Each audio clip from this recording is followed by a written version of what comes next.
Pag kayo magtatayo ng gusali o infrastruktura sa lugar na ipinagbabawal ng batas, saan ka nakakita? Pera ng congressman, pera ng taong bayan. Magpapatayo ng barangay hall sa bangketa. Kala ko ba tagagawa kayo ng batas? Bakit kayo nagtatayo ng barangay hall at building sa tapat ng eskwelahan na sakripisyo ang teacher, estudyante, para lang ma-display nyo mga pangalan ninyo sa mata ng publiko na kayo'y may ginawa. Pero ikinarga ninyo sa bangketa where roads, alleys, and boulevards and avenues are beyond the commerce of men. Naglilinis kami dahil kayo'y congressman, kayo'y siga, ni walang permit, ni walang construction permit, ni walang building permit. Subukan niyong gawin yan sa harapan ko ngayon. Iohoyo ko kayong lahat. That's what you call technical malversation of public funds. So ayan mga kababayan, dito tayo ngayon sa Barangay 313, Zone 31. So ito na po yung sinasabi ni Mayor Isko Moreno nung speech niya doon sa kanyang city state address na may barangay hall na ang pinatayo dito sa mismong bangketa at katabi ng eskwelahan. So ito na po yung team demolition ngayong umaga, ay kanila na pong giniba itong barangay hall mga kababayan. Kaya galit na galit nga po nito si Yorme nung nalaman niya dito na pinagawa ni congressman mga kababayan yung barangay hall mismong sa bangketa na hindi sumusunod sa batas, na imbis yung bangketa ay dapat malinis na libreng daanan ng mga tao, pero ito nga po yung ginawa ay pinatayuan mismo ng barangay hall.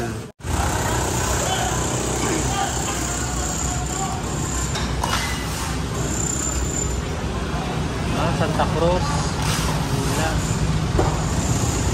So ayan, Santa Cruz pa pala ito mga kababayan, baka si yung Congressman Chua yata yung congressman dito sa Santa Cruz.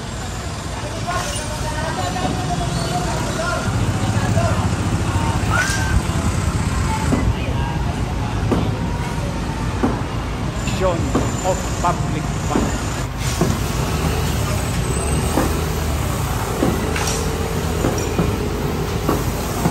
Yan sa 5th District. Kalsada. Gagawa nyo ng building sa gitna. Sisira na ba? Ma. Hi sir. Lagi kong natutulog. Dahil ako sa inyo, walang ganap dito sa Maynila, there is a new sheriff in town.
sa kanila lang.